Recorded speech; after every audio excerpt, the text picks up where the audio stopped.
got so much fucking design on right now. Bring it down, bring it down, make it come. I got 3 whole thoughts on the block, bitches on my line, and you know. Halo teman-teman, perkenalkan saya Yohanes Mampung, NPM 2121158, kelas 2021C. Saya mahasiswa dari kampus Universitas Katolik Indonesia Santo Paulus Ruteng, Fakultas Ilmu Kesehatan, Program Studi Sarjana Keperawatan. Pada kesempatan kali ini, pada video pembelajaran kali ini, saya ingin mengedukasi terkait dengan materi penyuluhan terkait dengan pentingnya perilaku hidup bersih dan sehat atau PHBS pasca banjir. Nah, materi ini bertujuan, materi penyuluhan PHBS ini memiliki tujuan yang pertama meningkatkan kesadaran masyarakat tentang pentingnya hidup bersih dan sehat. Yang kedua, mencegah penyebaran penyakit menular. Yang ketiga, mengajarkan cara menjaga kebersihan diri, makanan, dan lingkungan. Dan yang keempat, memperbaiki perilaku masyarakat terkait dengan kebiasaan hidup bersih dan sehat. Materi atau penyuluhan yang mau saya bawakan itu akan dilakukan kurang lebih 10 menit. Jadi langsung saja kita masuk ke materi penyuluhan tentang pentingnya perilaku hidup bersih dan sehat pasca banjir. Nah, sebelum kita mengetahui terlebih dalam terkait dengan pentingnya perilaku hidup bersih dan sehat pasca banjir ini, nah, terlebih dahulu kita ketahui bersama dulu terkait dengan apa sih itu PHBS itu. Nah, apa sih PHBS ini? PHBS, teman-teman, adalah suatu gerakan yang bertujuan untuk meningkatkan perilaku hidup bersih dan sehat, untuk meningkatkan kualitas kesehatan masyarakat itu sendiri. PHBS merupakan suatu upaya untuk mendorong baik pribadi, kelompok maupun masyarakat agar menerapkan atau memperhatikan perilaku hidup bersih dan sehat. Nah, jadi itu pengertian atau apa yang dimaksudkan dengan PHBS itu. Nah, lalu yang berikut, kenapa sih perilaku hidup bersih dan sehat itu penting diperhatikan setelah terjadinya banjir?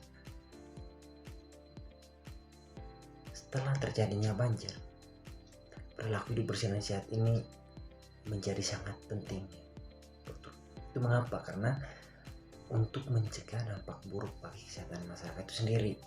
Nah, banjir, teman-teman, itu seringkali membawa air kotor, sampah, dan juga kontaminasi mikroorganisme yang berbahaya, yang bisa menyebabkan atau menimbulkan berbagai macam jenis penyakit. Maka dari itu, perilaku hidup bersih dan sehat memiliki peranan penting dalam mengurangi risiko timbulnya penyakit dan juga memastikan pemulihan pasca banjir berjalan dengan baik. Berikut ini ada beberapa uraian terkait dengan alasannya mengapa perilaku hidup bersih dan sehat ini penting untuk dilakukan setelah terjadinya banjir. Yang pertama itu untuk mencegah penyakit menular. Nah, teman-teman, padahal dan tentunya setelah banjir itu atau banjir itu dapat mengenangi saluran air dan juga yang mengakibatkan mencemari sumber air bersih dengan kuman dan juga bakteri. Nah, PHBS seperti mencuci tangan dan dengan sabun, menjaga kebersihan tubuh, dan juga menggunakan air yang aman untuk konsumsi itu dapat mencegah atau dapat mengurangi penyakit yang sering muncul setelah banjir itu. Nah, seperti misalkan diare, kolera, leptospirosis, demam berdarah, infeksi saluran pernapasan akut, dan beberapa jenis penyakit yang timbul setelah banjir tersebut. Nah, lalu yang kedua, mencegah penyebaran penyakit melalui lingkungan. Nah, teman-teman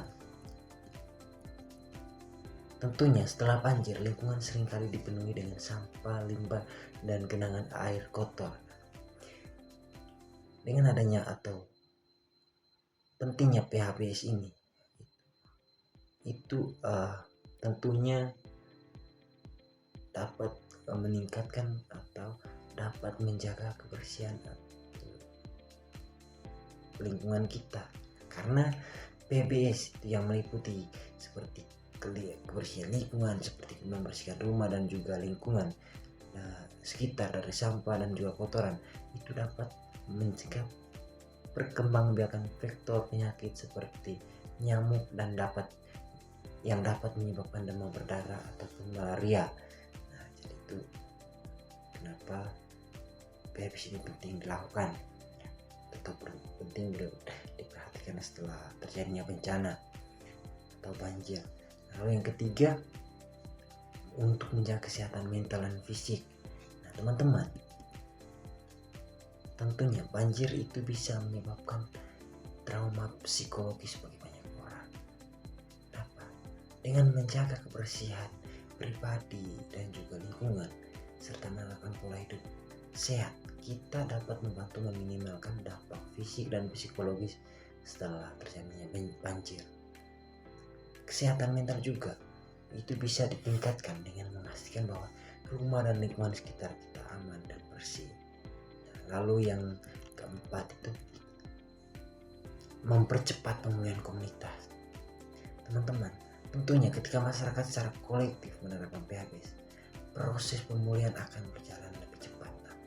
Karena kebersihan yang terjaga akan memperkecil risiko penyebaran penyakit dan meningkatkan kualitas hidup masyarakat itu sendiri. Ini juga membantu memulihkan kepercayaan masyarakat terhadap sistem kesehatan dan lingkungan mereka. Nah, yang berikut itu pentingnya air bersih dan sanitasi.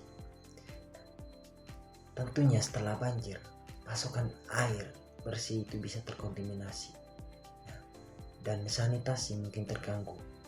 Salah satu komponen PHBS adalah memastikan bahwa air yang digunakan itu aman dan memadai. Nah, masyarakat itu perlu diberikan pemahaman untuk menjaga kebersihan air minum serta menggunakan air dari sumber yang aman, dan jika perlu memperbesar sebelum atau bila perlu merebus air sebelum dikonsumsi. Jadi air itu sebelum kita konsumsi harus dimasak agar kuman ataupun bakteri itu dapat mati ataupun dapat meningkatkan kualitas kesehatan kita. Nah, yang berikut untuk pencegahan dari kontaminasi makanan juga. Nah, makanan yang terkontaminasi itu dapat menyebabkan keracunan ataupun penyakit lainnya. Maka itu PHBS seperti memastikan makanan yang yang dikonsumsi terjaga kebersihannya, memasak makanan dengan baik, dan tidak mengonsumsi makanan yang sudah terkontaminasi adalah langkah penting untuk mencegah gangguan kesehatan pasca banjir. Lalu yang terakhir, untuk meningkatkan kesadaran komunitas. Teman-teman, penerapan PHBS juga tujuan untuk mendorong masyarakat untuk saling peduli dan berbagi informasi tentang langkah-langkah yang harus diambil setelah banjir. Nah, seperti cara menjaga kebersihan pribadi dan juga lingkungan serta pentingnya pola makan sehat. Kesadaran ini akan mempercepat atau bertujuan untuk mempercepat pemulihan dan membangun ketahanan komunitas.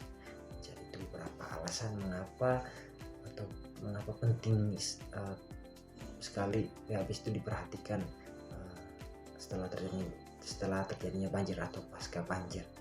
Nah, dari beberapa alasan ini kita dapat menyimpulkan bahwa setelah terjadinya banjir, penerapan PHBS ini sangat penting untuk mencegah penyebaran penyakit, menjaga kesehatan fisik dan mental, serta membantu mempercepat proses pemulihan.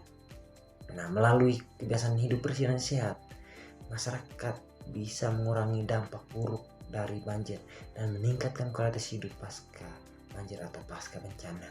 Sebagai bagian dari upaya mitigasi, pemerintah dan masyarakat perlu bekerja sama untuk memastikan bahwa langkah-langkah PHBS ini dipahami dan diterapkan secara maksimal. Nah, jadi itu ada 7 alasan mengapa perilaku hidup bersih dan sehat ini penting untuk diterapkan pasca banjir. Nah, sekian materi edukasi dari saya. Untuk itu, dengan berakhirnya saya ucapkan terima kasih. Bye.